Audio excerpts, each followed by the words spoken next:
Okay, great. I think we're live. Hey everybody, this is episode 3 with Chick and myself, SMQ AI, and this is episode 3 of the Lost and Found bin. And I've been off for some time, and Chick's been off for some time, and we were just going around talking about some of the interesting things that we've found since we've both been on and off. So so Chick, how's life been for you? Oh, it's been pretty good, as in, like, as far as my immediate surroundings. Like, I was on vacation, so I could relax and everything. But kind of like right in the middle of myself, like my holiday, and then separately, like your holiday at SMQ, there was a shift. Like, there was a bunch of craziness that occurred. Mhm. And we even ended up contacting each other over it and going, oh my gosh, look at this. This is crazy. Mhm.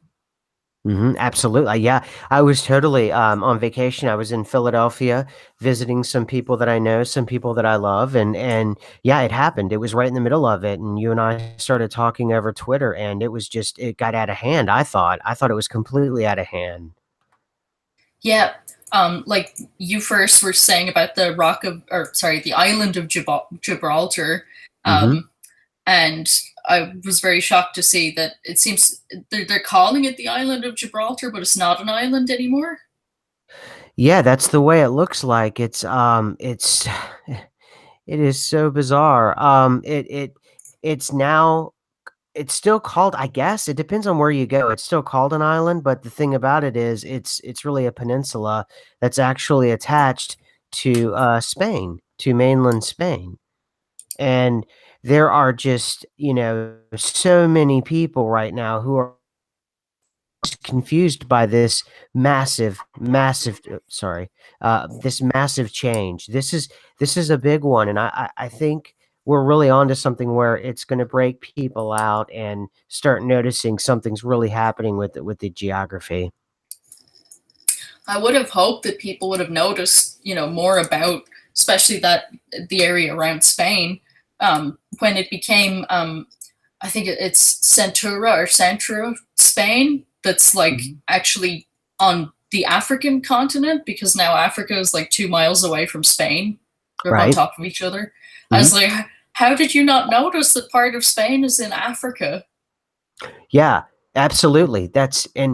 And everyone talks about the Rock of Gibraltar and the majesty of it. And like I said before, I've said it in my childhood. My father, he spent a lot of time in the Mediterranean Sea and a lot of time around different coasts, whether it's Sicilian or southern Spain, North Africa. He spent a lot of time, there. And when he was in the Navy, and I've talked and shown some of the stuff to him, and it's like, it's that reaction of acknowledgement, and then let's move on. It's not quite, NPR, but it's, yeah, I don't It's know. It's very close. strange. It's Yeah. close. It's It's almost close. like I see what you're talking about there, but like, what do you want to eat for dinner? Exactly. That's a perfect way to kinda summarize it, and it's just so confusing to me. Yeah, especially if he had seen these places and he had been there so much. It's super strange for him not to say, "Oh, that's weird. Like, that's not what I remember doing, or how where I remember being." But what this makes me think about is about the Mandela effect, why it has to somehow come to you, I'm convinced now, or it has to be sparked in you, or something has to trigger in you. It is very spiritual now, I'm convinced. After this, particularly the Gibraltar episode, I'm convinced that it's spiritual. I'm convinced now that uh, it's sort of a magic, it's magical in that it's magic as in not with a K, but with the traditional C, it's a sleight of hand, and that unless you are kind of in on the joke, that you're not gonna understand it, you're not gonna get it, and it's very, I found it to be very disconcerting to me, and it was, this is the first time now where it's, affecting me in a more negative way, and in a way in terms of just, and I mean that just emotionally, because it's something that's so plain and it's right there, and there are people that recognize it as a real change, and yet the response should be of a complete and utter astonishment, and it's not. I think it's like you have to be allowed to see, because like with the gentle ramping up that it's been for me, um it's almost like I was allowed to see but not to fully wake to it.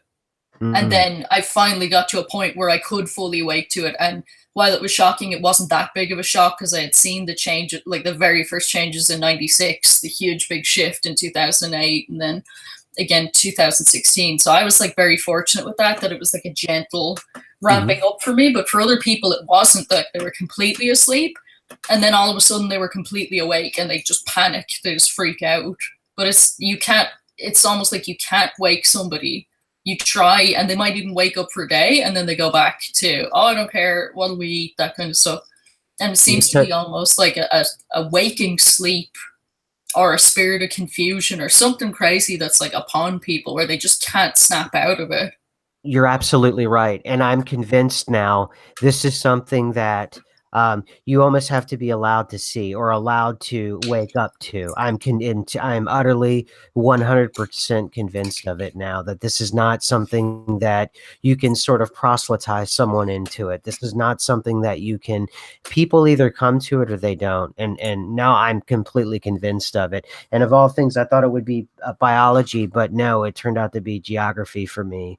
So in a weird way, when this shift happened and I made note of this, and this affected me in kind of a personal way, I know now that I learned something with this shift. You know how we sort of learn shifts of, hey, there's different creatures, or our spine has changed, or well, more kind of an internal thing where I learned something about the nature of the Mandela effect. And I hope I've got enough mojo with everybody out there that you can trust me when I'm telling you that you can have something so dramatic as, you know, Gibraltar, and the Rock of Gibraltar, and the island of Gibraltar being attached now to mainland Europe, and it used to not be.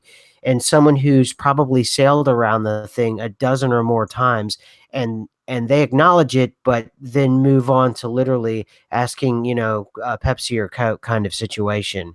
So, you know, I just want to communicate to everyone that you have to be woken yourself, or something internal in your own mechanisms or your own brain or your own body there has to be an on switch to this thing. That's like the mysterious thing. Like people, like certain people are being given the eyes to see and ears to hear in this situation, and it's people from every spectrum of life. And what's confusing to a lot of people is that it is everyone, that it's not just a certain part of the world, that it's not just men or just women, it's not just Christians. It seems to be a big mad mixture of everybody. And we're not, like, the thing we have in common is that we can see, but we're not sure why. No, that's absolutely it too. And I think one of the things about this, and you and I were kind of touching on that before we spoke, was this the slit experiment.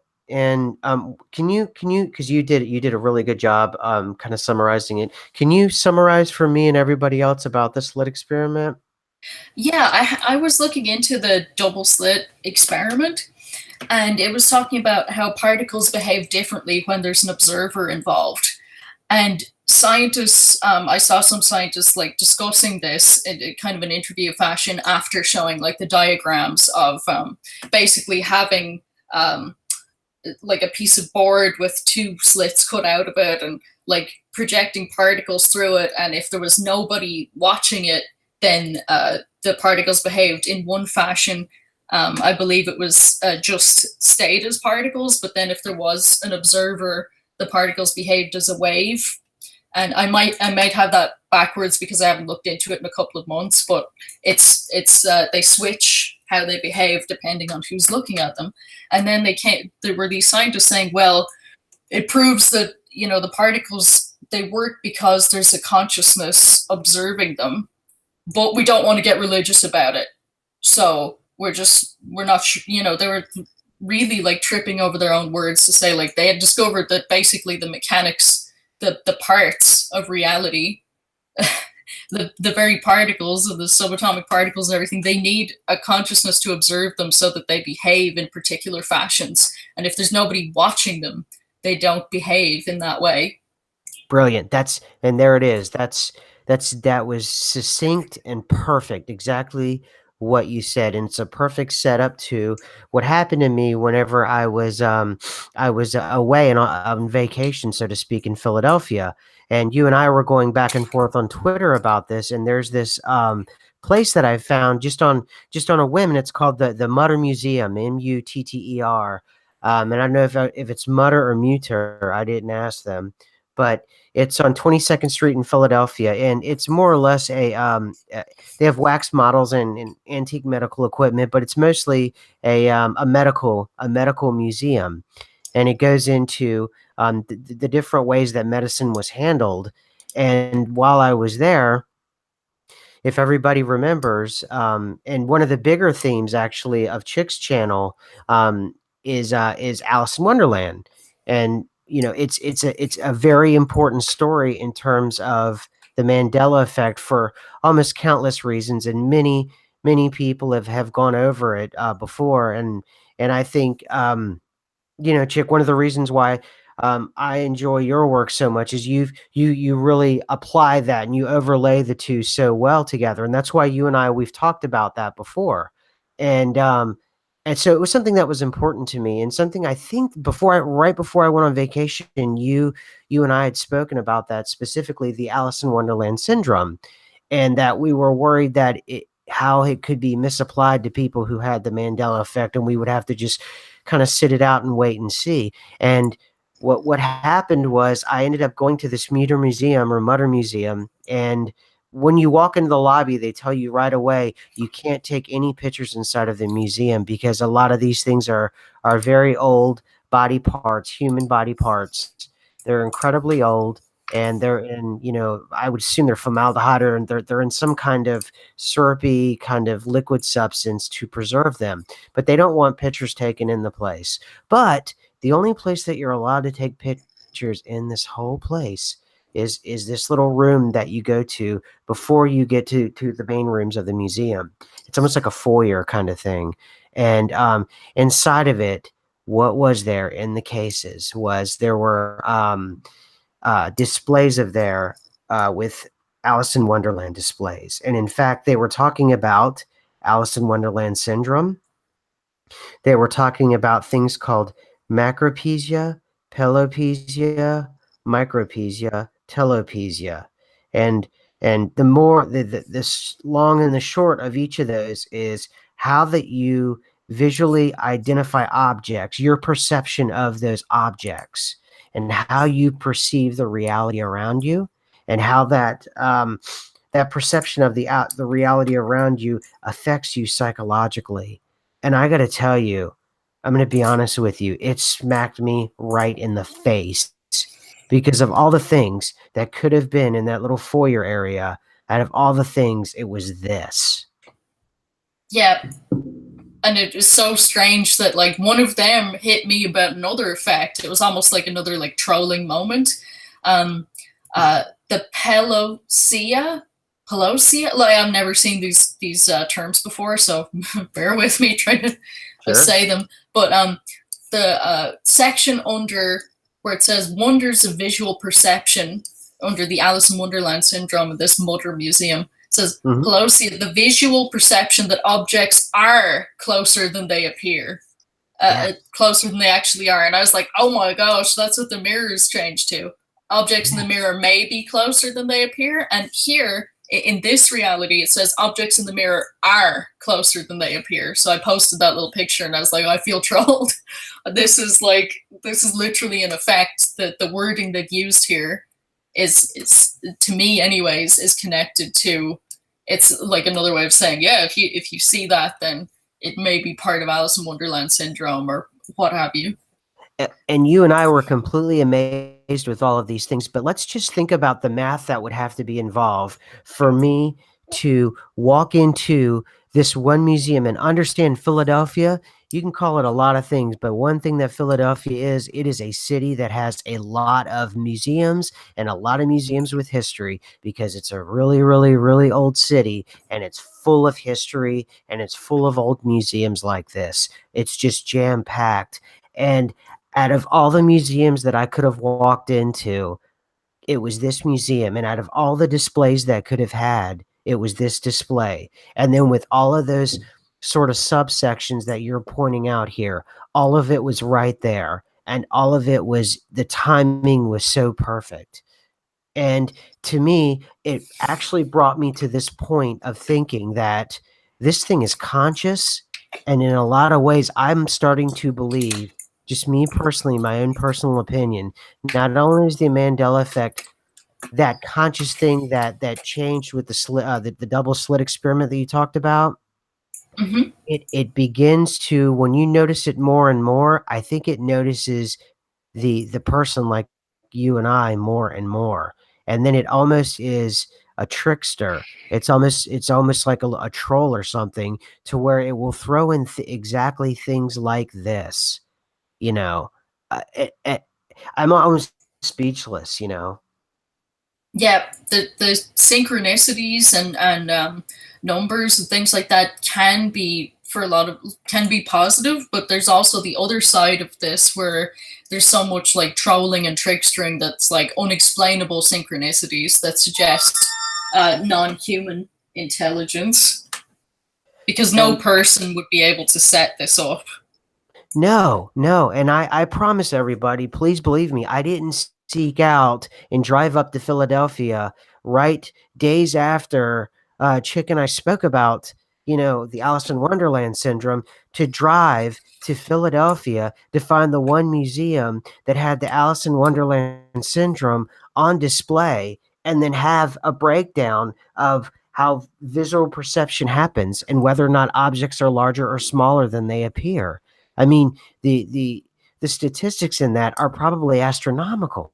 They are just beyond belief. And it just I'm speechless. I'm speechless too. Like just looking at like what's written here, wonders of visual perception.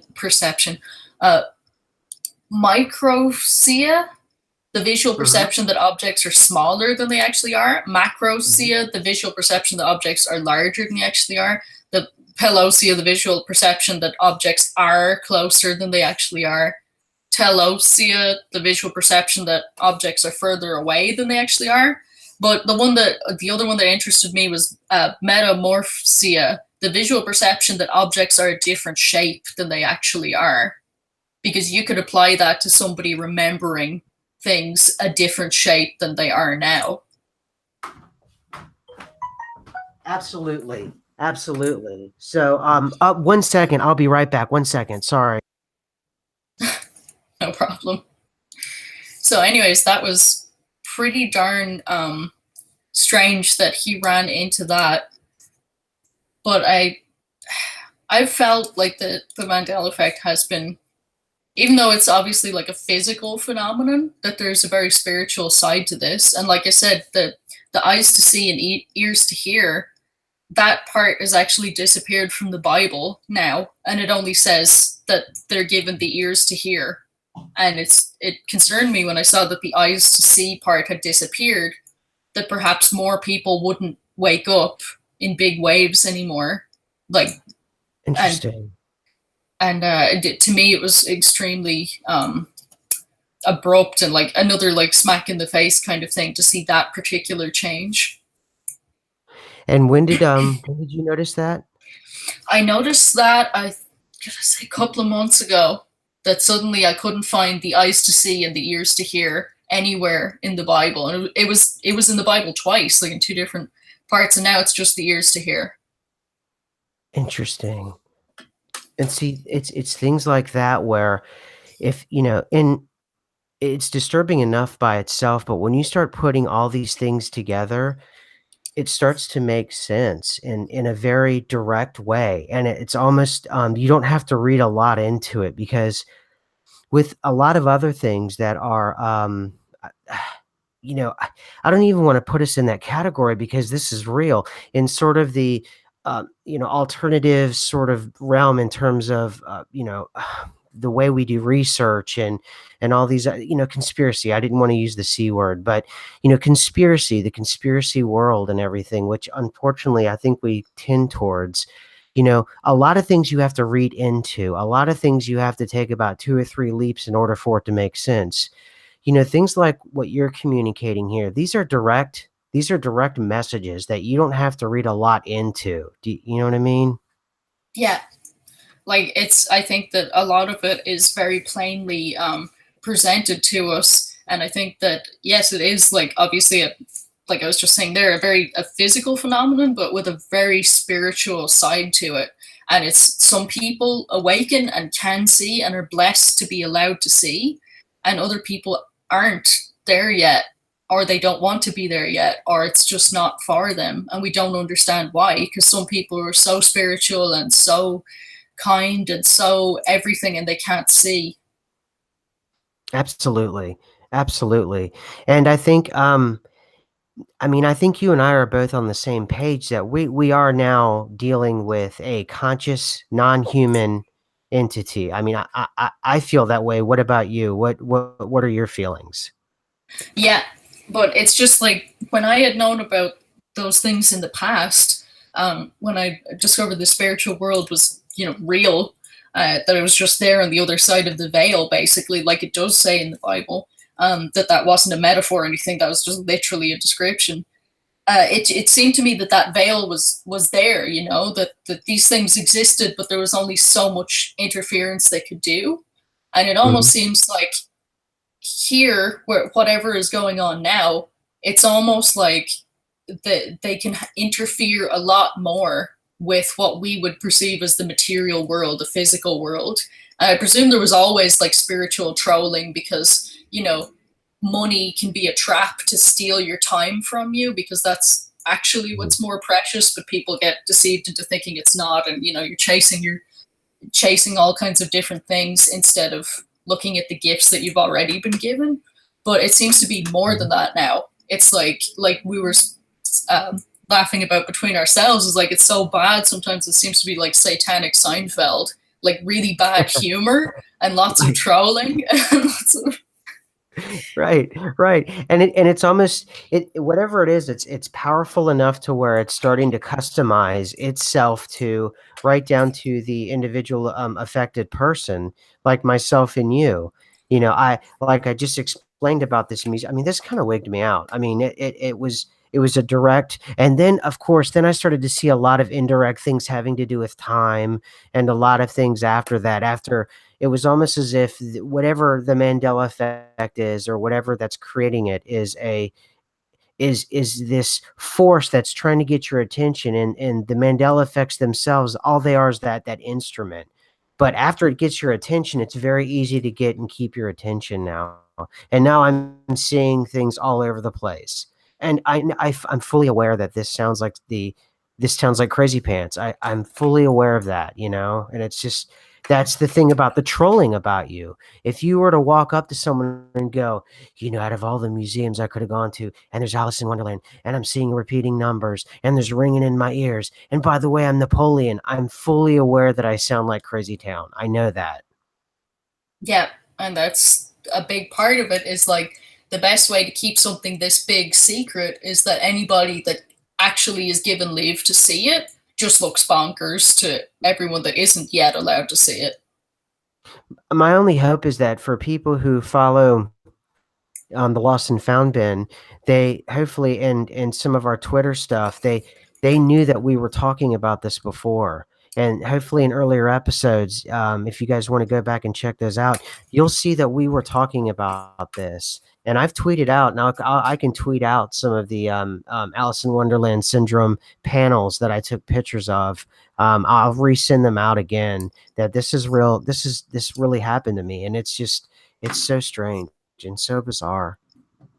Yeah, it really is. And it's like I almost feel like we're having conversations and then we're being trolled about what we're having conversations about. Like ages ago when we were looking at the moon, monument, and we started to Mhm, laugh and say, "Well, what's next? Like a moon museum? Ah ha ha!" And then this whole Andy mhm, Warhol thing in the moon came about, and then like you said about the Alice in Wonderland stuff, like growing up, not a cool Disney movie. I never disliked it, but my favorite was The Little Mermaid because I wanted to be a singer and she was a singer and all this. And then mhm, when this situation happened, I was like, actually, this little Disney character is in some really strange way relatable because she fell mhm. into a situation that she had no idea what she was dealing with, and it's just like inexplicably weird.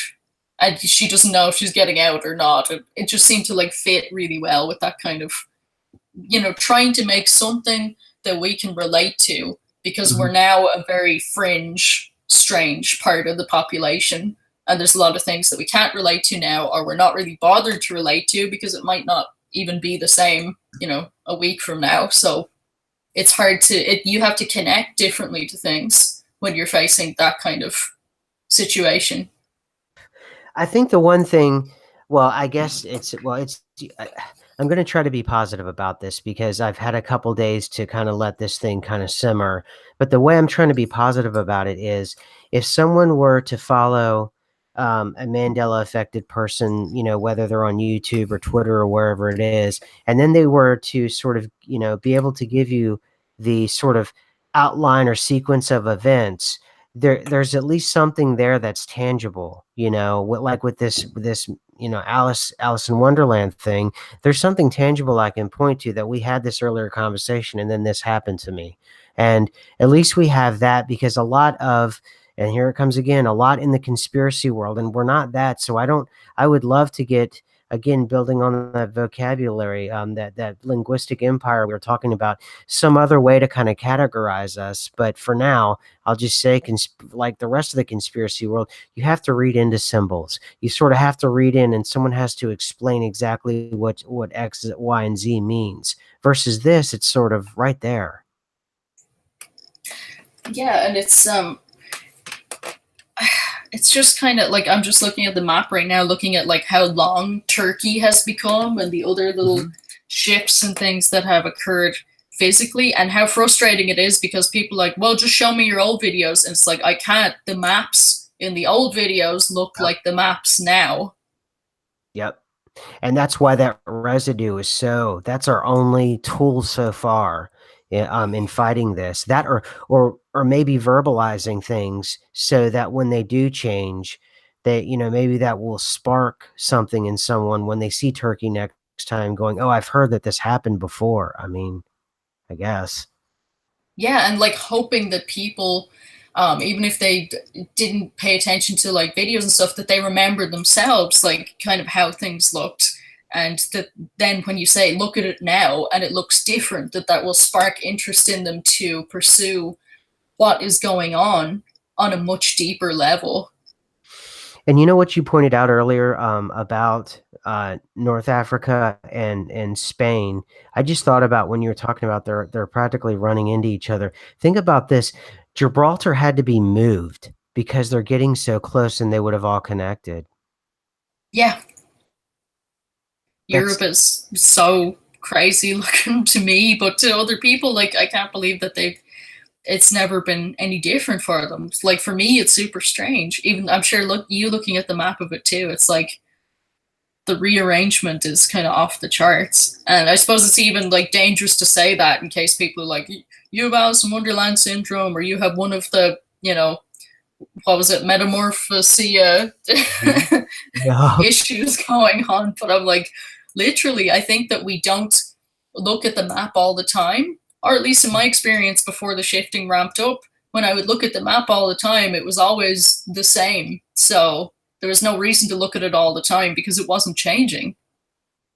Yeah, and this thing too, we were talking about, this lake in Florida, in Southern Florida. I don't know how to pronounce it, but you got it, man. You nailed it.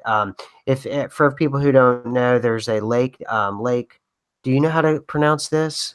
I hope so because I'm not too good with pronouncing things, but it looks like Lake Okeechobee. Yeah, it sounds. Yep, that sounds pretty good. But Uh, it's yeah, this thing is massive, and it's so strange looking now.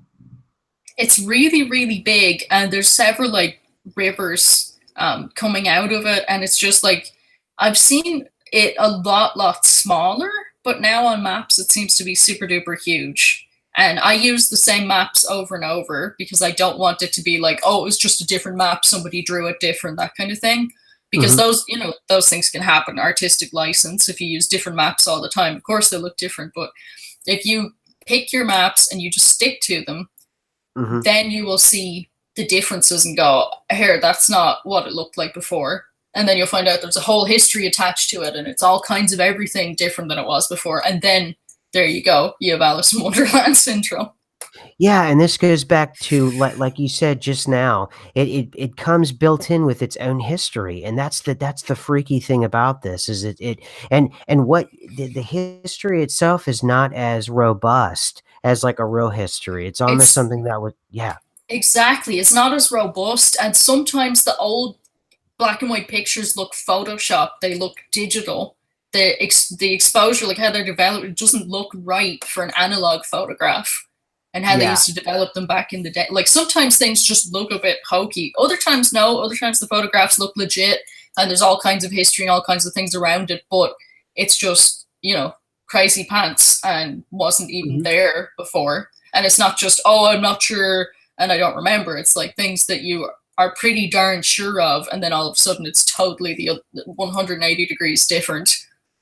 Yeah, and I'm looking at your map here, the one that you sent me that of Turkey. And if you really look at this, what you sent me, which I'm sure you did, obviously you sent it to me, but I'm saying for everyone out there, go look at a modern map now of Turkey. It's as big as Ukraine, Yeah, and I don't know what that's all about because Turkey used to be much smaller. Now Turkey is as big, or if not bigger, than almost all the Balkan states put together. yeah, absolutely. And you ask people who say nothing is any different to explain the history of these things, and nobody can. That's one of the things that's Hmm. also very. I'm like, okay, well, I'm wrong. Fill me in. I don't And know. too, because you brought up this about the this lake here in Florida. If you notice now, and I've lived on the East Coast other than a couple year stint my entire life, so I know most of the East Coast pretty well. I would think, particularly the Mid Atlantic area, and I can tell you that there were always the Outer Banks, which of North Carolina. They always had these outer like island chains, and these chains would sort of they would go in and go out sort of from the coastline, and they would create this sound.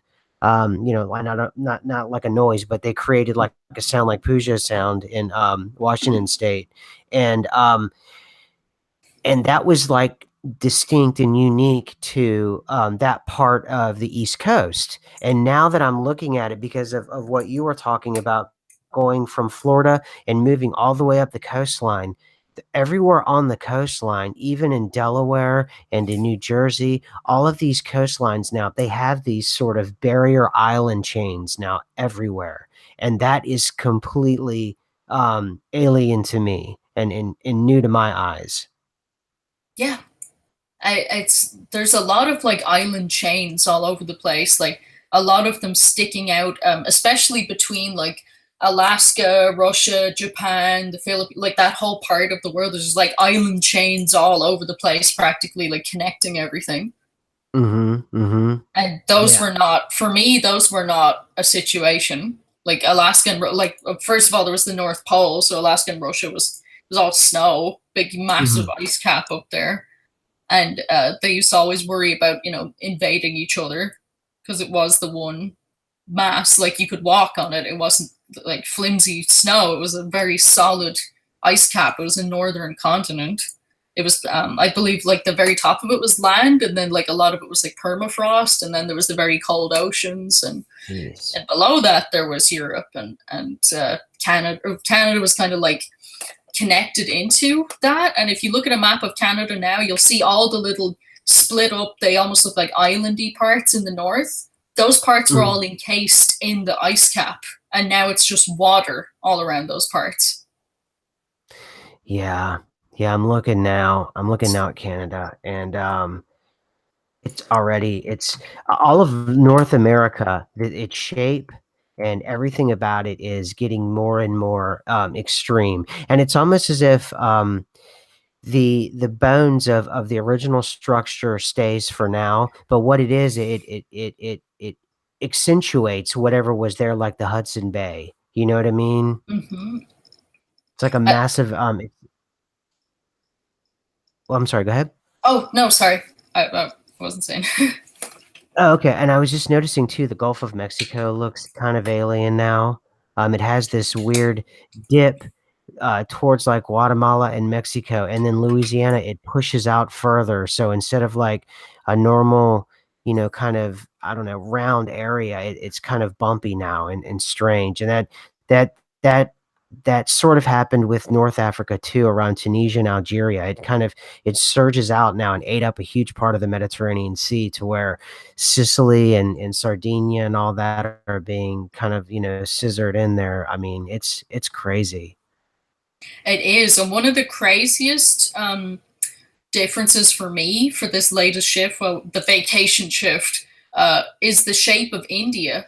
Because in my memory, India was like a very big upside down triangle, to be very rough about the shape of it. It was obviously a lot more refined than that, but that was like the basic shape of it. And now it's like a very rough diamond.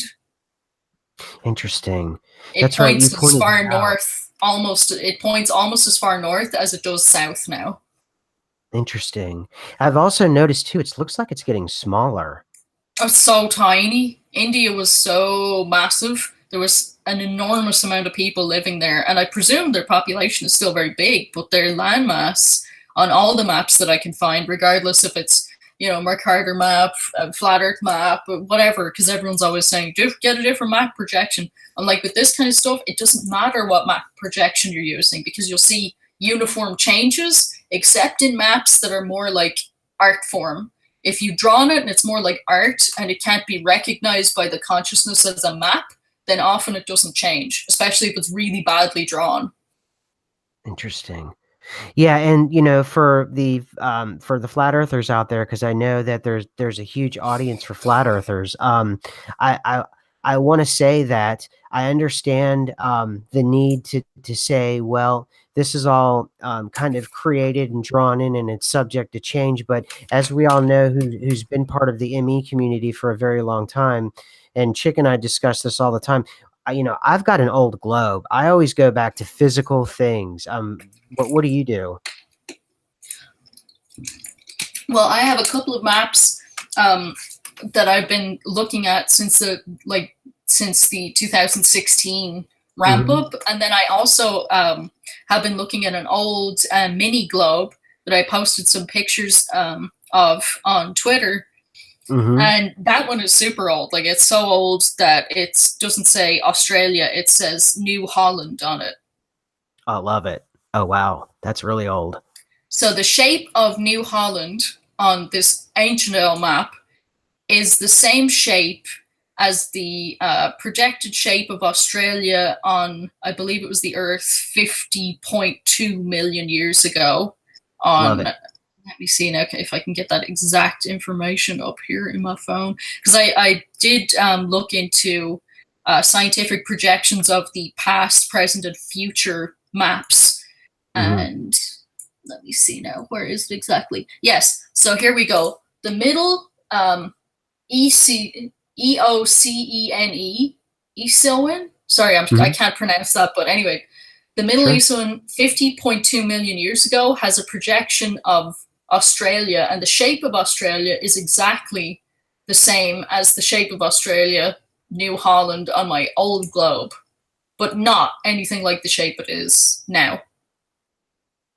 Interesting. And New Zealand Yeah. is northeast of Australia 50 million Yeah, years ago. New Zealand is just moving all over the place. I mean, this thing is basically has wheels at this point.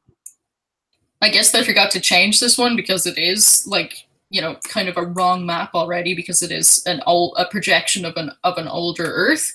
But yeah, New Zealand's in the wrong place for where in this place where it should be, but it's actually closer to where it was for me before I got here, if that makes any sense. Makes But they perfect do sense. have a lot of island chains and things like that. I have posted these, but I'll post them again on Twitter if anyone wants to get like a visual of what I'm talking about. The other thing that like really for some reason like really interested me was the old Pangea looks nothing like the future Pangea. So Mm. the idea is that it started as one big supercontinent and then all the countries floated away, and for no reason they're all going to float back in together again. And our future home is going to be called Pangea Proxima. Hmm. I know. Oh, I'm pulling up Pangea now. Oh, that's yeah, it does look different. You're right. You're right. The original Pangea, it's and that makes sense if that's going to change too, because we're talking about nonlinear time anyway, so why wouldn't it change? So that makes perfect sense now. Yeah, so presume it says future world 250 million years in the future. It'll Mhm. be Pangea Proxima. Um, and yes, it shows here South America running into Africa and all these different things all running into each other. Mhm. But like you say, these as we go along, these things will probably change because we're not looking at particularly linear time. I was thinking, oh well, maybe things are moving backwards in a geological sense because the countries are moving closer together again. But I'm not even sure if they're sticking to the script that much. Yeah, and I think the thing about it is for the people that are just joining in, and I'm noticing it's wonderful. We have a lot of people coming on now. What what started all this off with Chick and myself was the realization now that the Gibraltar and the Rock of Gibraltar, the island of Gibraltar, and it's an incredibly famous place. It used to be an island. In the middle of the Strait of Gibraltar, and that was between North Africa and Spain, and it's a very well-known sort of shipping lane. It's probably one of the busiest and most well-known shipping lane on Earth, and probably has Earth has ever known. And right now, Gibraltar, guys, it's now has been relegated to just a peninsula inside of Spain. Now it's not even the most southern peninsula. And we that's what started all of this off. If you guys were wondering, people who are just now joining, I just wanted to catch you guys up because that really freaked me out. Yep. And then it was like the following day that I saw that India was different, and then that several other things were like slightly different or slightly more pointy or slightly this, slightly that. Yeah, and your India thing really got to me too because the change, yeah, it's definitely more of a diamond shape than it was before. But the thing that really, the first thing that struck me after the shape change, and or actually the second thing, I guess that would make it, is the size. The size is so much smaller. It's to the point to where there's no reason to even call it a subcontinent anymore. That was kind of the point of India, to call it a subcontinent because it was so massive. Yeah, it was so incredibly massive that it was a subcontinent. And on the maps that I have in front of me, Kazakhstan is bigger than India. Yeah, you're right. I'm looking at it. You're right. Kazakhstan is bigger. If you put Burma, Thailand, and Vietnam together, they're practically. I mean, not as big as India, but it used to be India dwarfed those three countries, and now they compete in size. Yeah, and it's very strange as to why. I mean, it's very difficult to say why is this happening, but it's why would a country that was so big be losing so much ground, losing so much territory? And same with the US. The US is steadily getting smaller and smaller in terms of in reference to the rest of the world. And I'm talking about on a physical globe that was made years and years ago. Yeah, So I think I'm becoming more confident in my proclamations since we had this last shift, and this Alice in Wonderland syndrome sort of found me in the middle of a random city, and I'm just a random kind of person. And I mean, for you this last week, you two sound a little more authoritative. What for you personally, has it been like this last major shift? I mean, can you talk to me about that a little bit? Well, I felt like the kind of physical sensation that I sometimes, not all the time, feel when there is something going on, like a shift. So I was suspicious that something was going on. Mhm. And of course, like the people that I was hanging out with, I couldn't really say that much to them because I'm not sure about how much they're aware and how much they even want to be aware. But I do know, like, one of the things that we touched on briefly was actually the heart, which you tweeted about then after that conversation.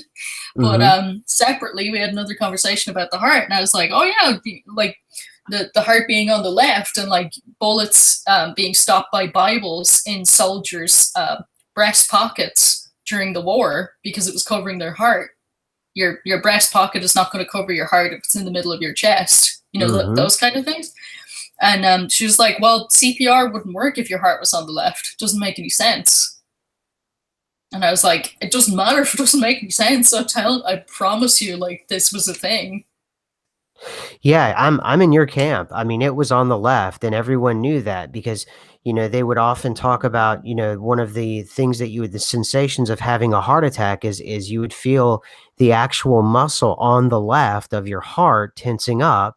You see, that's the whole point. It's on the left. And then yeah, I didn't even think about that, but you're right about the breast pocket thing in the Bible. That's a great point that I'm going to use in the future. Yes, and there are like when people tell me like the heart wasn't on the left for them, I believe it because there are a whole bunch of whatever this is, realities or however this is working, there are a whole bunch of places where the heart is not on the left. And if they tell me, and especially like affected people, there are a bunch of affected people who didn't grow up with their heart on the left. Like, I'm not calling anybody a liar. I'm just saying that for a bunch of us, we are aware that the heart was on the left. And for Mhm. me, like I had this strange sensation of at the start of my 2016 falling down the rabbit hole with this. The heart moved to the left, was in the center, and then moved to the left for one day, and then moved back again. And all the Yeah. schematics, all the atomical, anatomical, all of Anatomical? the anatomical pictures that I'd saved all switched back when the switch occurred. So I wasn't even able to save any documents to show, and I was trying to save everything I could, as residual, and it didn't. All my residual just shifted to the current, what's going on now, and that's when I realized, oh no, I can't just take screenshots. It's more complicated than that. Right. And I was looking in the chat here and I just want to address everyone about and I thought I addressed it, but I addressed it, but I'll be more clear. Chick and I, what we do to address mapping issues and maps changing, I go to one permanent map that's not digital, that it's a globe that I've had since my childhood. And if I see the change on that globe, which is basically cardboard is what the globe is made out of essentially, then I know that the change has actually happened. And Chick was saying her references are so old that they have sort of these, references to New Holland and places like that. So yes, maps, they do vary depending on the type of maps you look at. But for the chat room, just like we were talking about, kind of doubling down on that, is that she and I both have our own sort of true north map that we go to see if the change is really taking place or not. So I just wanted to clear that up. I don't usually pull up the chat room. I kind of let it go and go, but I was looking at that and I just wanted to clear that up for everybody. Yep. And let's see now, what else is the situation? Uh, I do believe that last time we did say we'd talk about NPCs for a minute because we ran out of time. Sure. And I just wanted people to, like, how can I say this? Like when you first come into it, your big instinct is going to be to tell everybody and to go as wild as possible. But in all honesty, in this particular situation, that can just end up being a bit heartbreaking if Mhm. you get the okay, but what are you going to eat for dinner response from Mhm. everybody. So if you are just waking up, I would say gently approach it with your loved ones, your peers, and everyone like that. instead of like obsessively and wildly approaching it. Because in this particular situation, no matter how much proof you have, some people will not acknowledge it or deal with it. They may even get angry and just tell you to stop talking about it.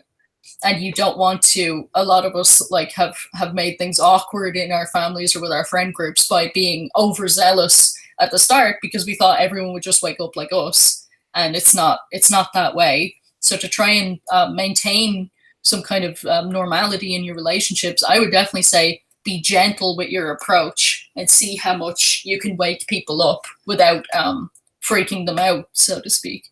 Well said, well said. Yeah, that is there's not a lot I can add to that other than, eh, and don't let it bring you down, is the only thing I can add to that because what she just said, she's absolutely on point that you you you're not gonna be the one that brings people to the light, so to speak, with the Mandela effect, and I can't really add a lot to that, but what I can add to that is about you, the people who are ME affected. You need to start to learn that people are going to react this way, and even when you back off and they come to you to talk about it, that the chances of you being the one that to show them the way is probably slim to none. I almost to the person, and maybe you can back me up on this. It seems to me that it's almost like a personal thing has to happen to that person. It almost has to be something internal that almost they understand and no one else does. And if you know that, then you're most likely going to meet people who are already awake to this. Yeah. Um, and if you can find other people that are awake to it, it's good to confide in them, even though it's strange to like confide in how weirded out you are about changes with like people you don't know in your personal life. It still provides you that kind of I'm not even sure what you would say, but like as human beings, like we like to bounce these things off each other, off our peers if something has changed in our environment. And I think that could be instinctual, like a safety thing. Like, hey, Mhm. something has changed in our environment. We need to pay attention to this. And when everybody tells you, no, no, no, no, no, shut up, it produces a weird feeling, like an off putting feeling in you. So to alleviate that, it's great if you can have even just a couple of ME people to just bounce a few changes off, or even to just say, man, this change is like it's like the separating of the wheat and the tares in Revelations. It's like um, you're being separated out from all of your old groups of friends, and maybe even from your family, and maybe even from like people you were super close to. It's like you can't confide in them about this, and it puts a divide between you, and you have to try and deal with that now. It's part of this waking up process. And I don't know about you, but there's nothing better feeling better than something has just happened or a shift happened or you notice something and someone comes to you without you bringing it up first and they talk to you about it or they bring to you something so extraordinary that you read and you look it up and it turns out to be the case. That's just the best feeling in the world. What do you think? I think so too, not just in the pursuit of truth and trying to figure out the truth of what's going on, but to to know that there's a bunch of us in this situation and we're dealing with it as best as we can, and that we can be of some kind of support for each other, and that you can actually say, hey, this is totally different, and other people will actually recognize it and go, oh my gosh, yeah, it is, I see what you're talking about.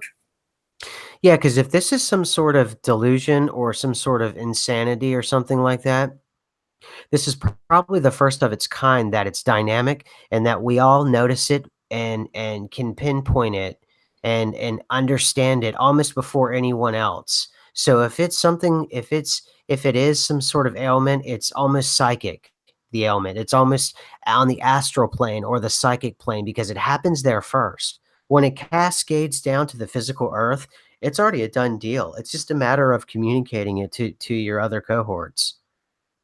Yeah, it's already like there in the physical, and it's very difficult to argue with the physical, even though that we know on the particle level the physical is not actually the physical, but the rules that we live under as human beings are not the same as spiritual entities and, principalities and powers in high places and all these things that are mentioned about in the Bible. So I Mhm. suppose for them, they can be that consciousness that can affect things here in the physical world in that kind of trolling way. Because who would be interested in trolling us with physical stuff? And Who would that's the waste thing, their time man. doing that? That goes back to the Satanic Seinfeld thing. It's almost like a sitcom format in that it trolls you and you have no power over it, and you're just this meek, regular person. At least that's the way I feel. I won't speak for you or anyone else in the chat, but I'm just a regular person, and I don't have any special outstanding powers or gifts. I'm not a head of state. I'm not a billionaire. I'm not even a millionaire, and all these and this thing took it time out of its galactic, astral plane, calendar to put an Alice in Wonderland syndrome roadblock in front of me this week. That tripped me up. It freaked me out. It's just, and it's almost for the sake of freaking me out. Like it has it really does have the aesthetics of a troll and the ethos of a troll. Yeah, like it's almost like the Alice in Wonderland syndrome is like super sloppy damage control. Yes, exactly. And that goes with the histories too, like these goofy histories about the museum on the moon, that there's Andy Warhol on the moon. Just saying that, I was saying, sounds just ridiculous. And then you read, it's like a half-page wiki on it. There should be books written on this. There should be bookshelves full of books on this, and we get a half-page wiki. Yeah, like I've been speaking to people that used to be massive fans of like space and NASA and everything like that. And they said they'd never heard of it, and that they would have memorized every detail about it because they were obsessed with space missions and all this kind of stuff. Just never heard of it. Mhm. And it's like, well, that's a little disconcerting right there. Because at Yeah, least if it's fair. everybody had heard of it, you could say, oh, well, that's just a regular thing in this particular point in reality, whatever is going on. And just like, it's not part of where I'm from. So, but for the most part, if you ask people, they're like, no, I've never heard of that. What is it? Yeah, and that's the thing where I've learned, at least I think I'm becoming more mature in terms of my expectations of people, that I used to think that this is gonna be the one that will convince, the world. This is gonna be the one where, we're finally gonna see it on, CNBC or whatever channel that you might watch, or your local ABC affiliate. This is gonna be the one. The equivalent of the UFO landing on the lawn of the White House. It's just, I don't think it's ever gonna happen. Yeah. I think that if people, in all honesty, it seemed like how could people keep going along with the same script and the same things just happening over and over? But now it seems to be like they can be as sloppy and dozy as they want to be in any kind of, whether it's like reporting, what's going on, or reporting like some kind of the current reality. Like they don't have to fill in the holes. Like the history can be goofy and incomplete, and people are just like, oh yeah, that's fine, I accept that entirely. So why put loads of work into it when you don't need to, because people will just accept it? So do you think whatever entity this is, it's becoming more, almost disrespectful and almost more, insulted, that people haven't noticed yet? Like, do you get that sense maybe? I get the sense of this thing that like I do feel like a lot of good presence here, of like heavenly presence, but there's definitely like a weird aspect to the Mandela effect that I feel is not heavenly whatsoever. And it's kind of like, it reminds me of when we talked about the young ones and the scary figure with the hair over its face, and just sometimes these like effects will come in that just give you a weird feeling in your stomach, and you're just like, oh no, that's not good. And like some of the art changes, the classical art and other things that we'd gone over in different episodes of the Lost and Found bin. Um, it's there's definitely, I think, a more evil presence that is allowed now to interfere on different levels, and it's unclear as to whether it was always given leeway to interfere and we weren't allowed to wake up to it, or if it's ramped up enormously and now we see it and we can't ignore it, but other people are still kind of in their waking sleep. Well said. And that could be this could be part of yeah. And this is part of what you had said earlier, sort of the kind of the removing of us from the general population. So it's almost as if it's ramping up like you're saying, and then finally when it gets to a breaking point, it will have panic in the streets when people notice it. And then the people who are already Mandela affected and have been now for a year or 2 years, and who knows whenever, the dam finally breaks, 3 years, 4 years, whatever it may be, finally we see that Greenland, you wake up overnight and it's actually parallel to South America, something major like that, or the United States has been flipped upside down, something really you can't deny. I think that that's what it's going to take for everyone to wake up. I had been hoping that for a long time. That like, oh, this change here is so crazy, like everyone's gonna see it and go, oh my gosh, and panic and wake up. And unfortunately, it seems like no matter how crazy it is, some people have chosen to go along with this spirit and they're all right with it and they don't want to wake up. And one of the biggest things that we have as human beings is our free will and our free will consent. And that's one of the ways that we deal with the spiritual world is what is it that you're consenting to? And if you consent to something evil, it can completely mess up everything for you because you've given it leeway to do so. And I worry that these people who don't even particularly know that anything spiritual is real, they're in a very spiritual situation now with the Mandela effect. And if they've already decided on some kind of inner level that they want to go along with the program no matter where it takes them, then I'm worried that they won't consciously ever come around. Interesting. That's very, oh, that's so sad. Oh my gosh. Yeah, absolutely. Mm-hmm. And that's just the thing. It took so many generations to sort of infiltrate the population with this absolute rigid materialism. And part of the problem with this rigid materialism is saying this language, the way in which it sets up, it's so detrimental because it says you can't deviate from this, and that even the way in which the earth moves or that it changes, it has to be a certain way. And if you were just to free yourself from that, from something that simple, it makes it so much easier for you to see the world as it actually is, rather than having to shoehorn the world into sort of your very narrow and belief system. And I think that's part of it is this infiltration that took generations to work through, and that goes with scientism, and now that literally the world has it puts on this, there's like blinders or something to this, and it's, like right now I'm looking at Greenland. It is just not the same. I don't know if you've looked at it lately. I can't put my finger on it other than it's enormous size, but it's moved farther north now. Yeah, It's nowhere near Newfoundland. I mean, it's just out there, man. It is just I don't know. It's just so strange to me. that was one of the things that shocked me was how big it is. And I was saying to myself, oh, well, if there's no North Pole now, maybe all the things that lived on the North Pole live in Greenland now. Right.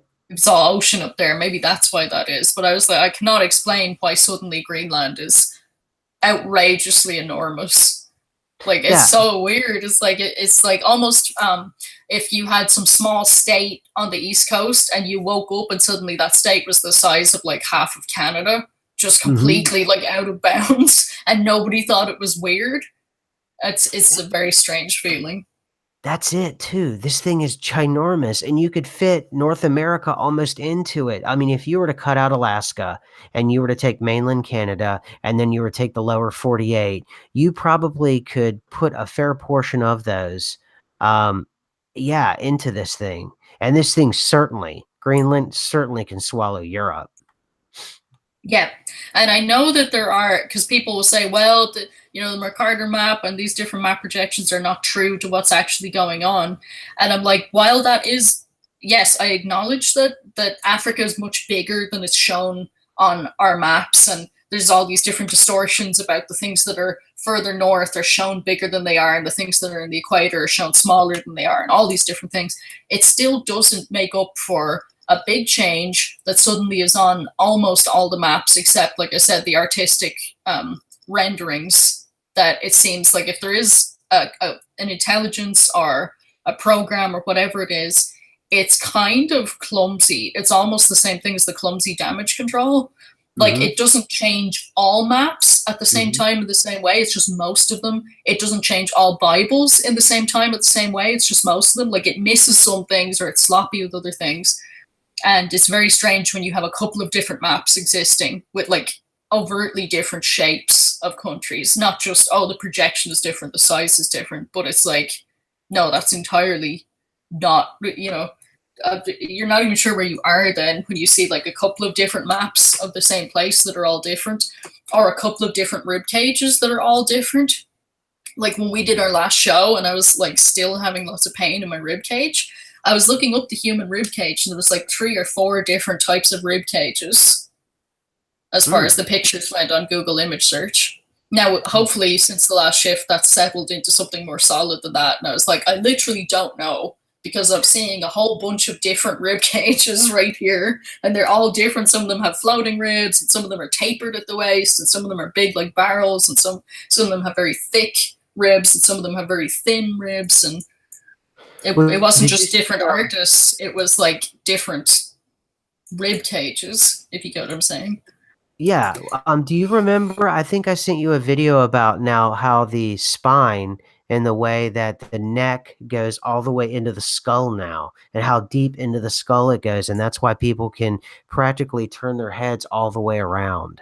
Yeah, Once Upon a Timeline, excellent Yes. video that she did about that, and that was very disturbing to me because I was like I felt trolled. I was like, are you telling me that people can walk around with their heads on backwards and they're going to tell us that we're the weird ones? Yes.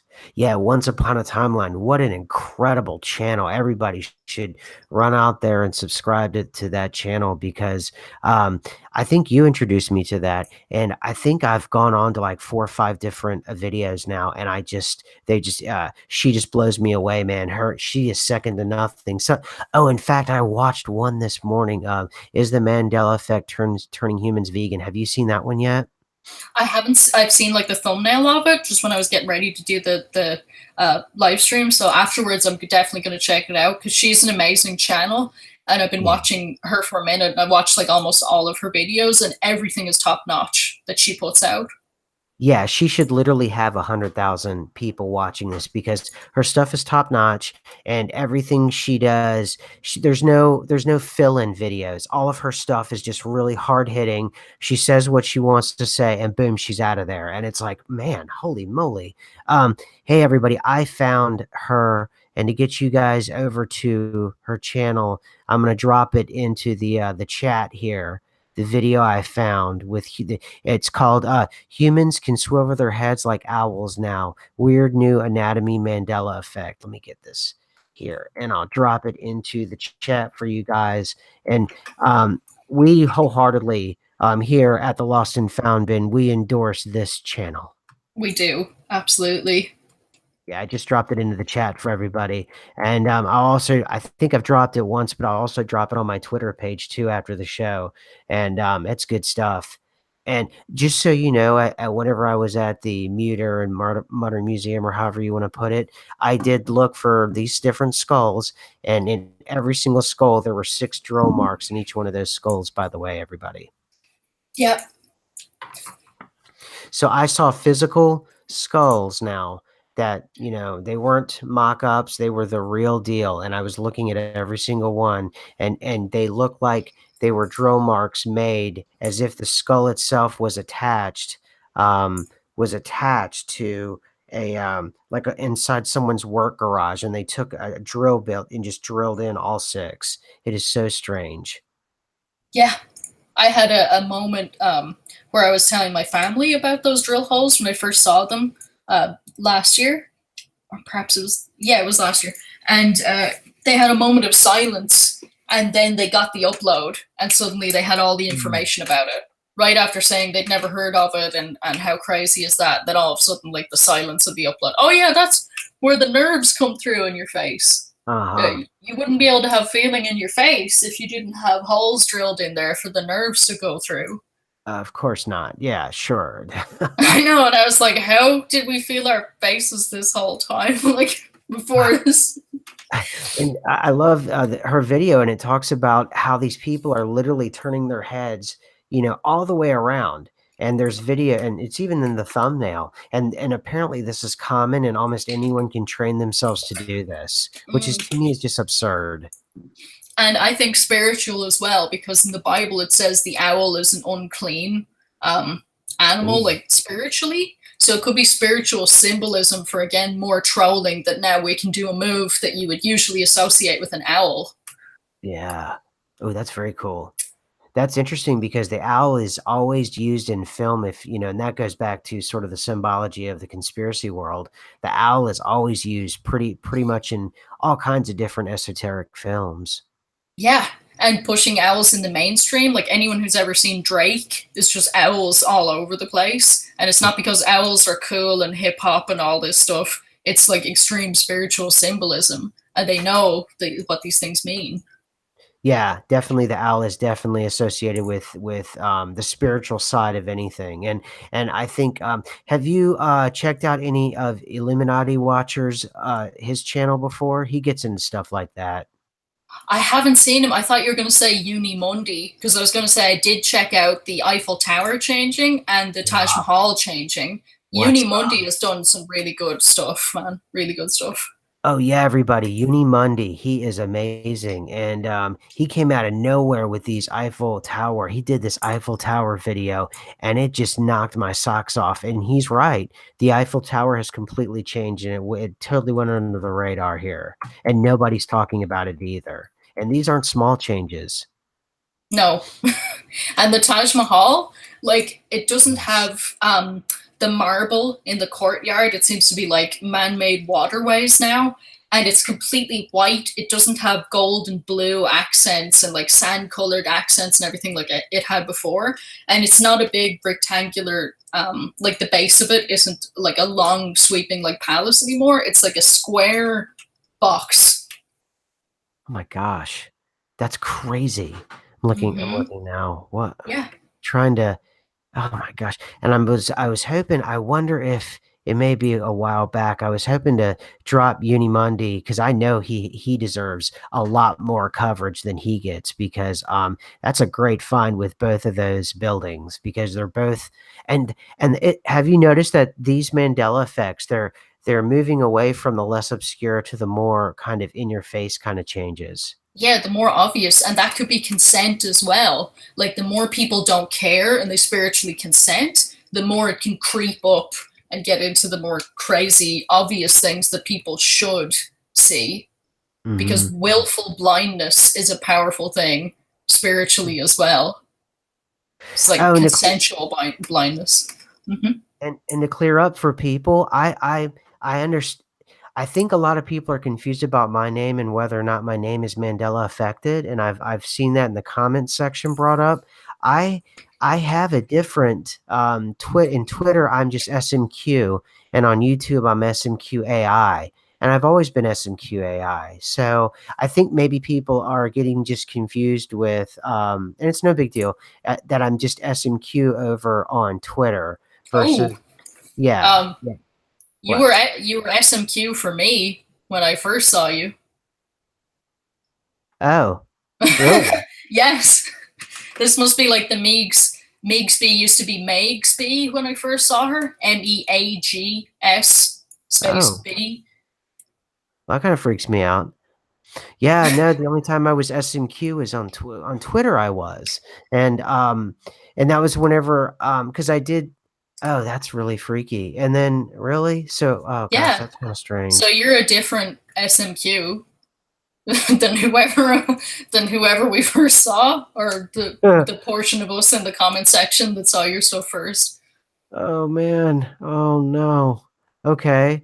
Uh, That's do, that do you still like Butterfingers? You know what? It's calming down, and, as soon as I started talking about it, in fact, I don't think I had a Butterfinger today. I haven't had a Butterfinger today, and last week, full blown, I was eating about 4 or 5 a day. I wonder if there's a difference to the taste buds as well. I'm not I sure bet about you that, but it could also be like reality shifting and stuff to do with personally. But like, there's so few of us that our names haven't changed, and maybe it's if your name is oversimplified. Like my name hasn't changed, Mandela Affected's name hasn't changed, like on YouTube, but for the most part, people have either had some little teeny weeny change or an extra letter or a letter less or this kind of stuff, and we don't have memory of it being different, but the people who've been watching us are like, yeah, that was different a year ago. Did you get a new channel? Oh, wow. It's like, no, we're just something crazy is happening here, and it's more than just the coastlines. It's more than the heart being in the different place. There's something super mysterious and confusing and weird going on that we can't quite ever nail down as hard as we try. Huh. Yeah, that's just the thing is I know there's been noticeable changes with me physically, so why not? Why wouldn't it, there be something different there? Um, That's a strange one right there. you added I'm going back into the chat room. You were originally SMQ. Yeah, I know, 333 Kingdom. I was originally SMQ over in Twitter, but I've always been SMQ AI over in YouTube, and everybody's asked me, and the reason why I can prove that is everybody's always asked me about SMQ AI to ask if I was an AI experiment. And for a while, I had to put in the chat room and tell everybody that I'm not AI. I'm actually a human being. So, so I don't know. I don't know. That's so weird because I thought you had just gotten a new channel. No, no, there's no. If there is, I think there is an SMQ channel out there, but I think the guy's into like motorcycles and stuff, and it's definitely a totally different SMQ channel. Wow. Okay, so we literally got affected ourselves here Yes, on the Lost and Found bin yes, today. This yes, is pretty darn crazy stuff. yes. It's yes, yeah. So I think I'm personally being trolled by the Mandela effect entity. Like, I think we all are to a certain extent, but I think this last shift a lot changed, and I'm still haven't figured out all the changes yet.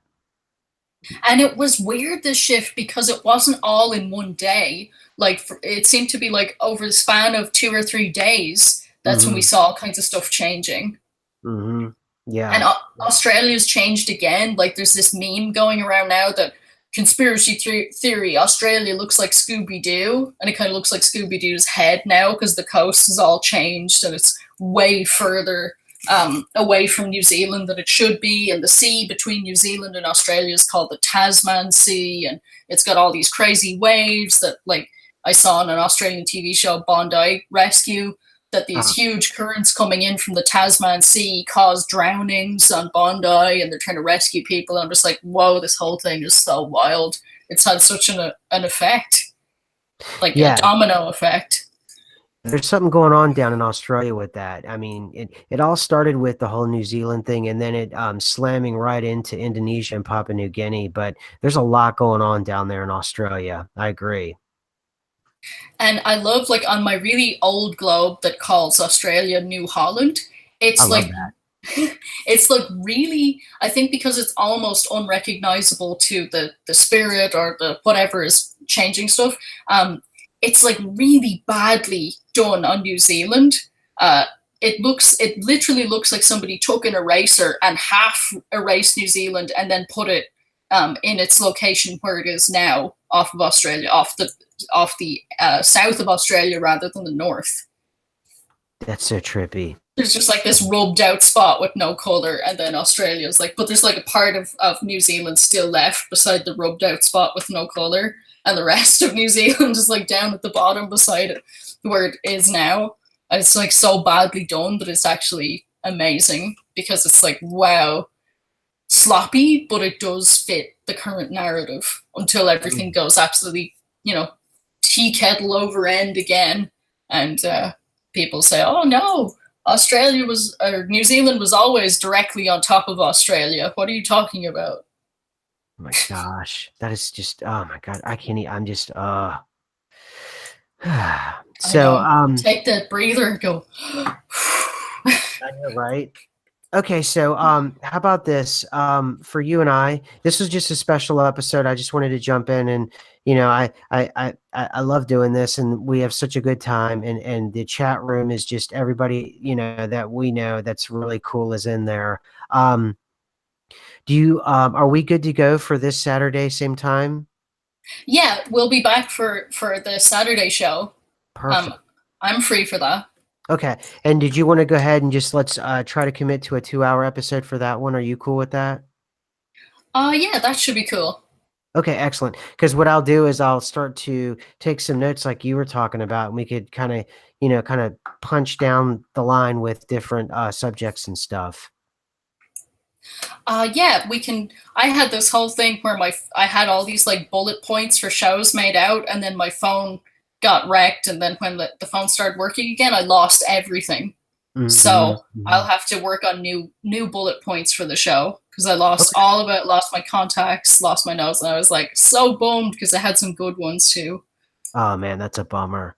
So, all right. Well, I was thinking of wrapping it up here. I just, I want to. This is my first show back since I got back, and I just wanted to say hi to everybody. I wanted to say hi to you, and I just, so let's do this again. Same time, same place, everybody. So it'll be Saturday, 11 Pacific, 2 o'clock East Coast. And then I'll have my normal show by myself, East Coast, 6 p.m. Sunday nights. So I hope you guys, I'm kind of weirded out about this Mandela effect thing. So I hope you guys can come back and we can talk about it more this Saturday. And if you're cool, I'd like to go ahead and wrap it up.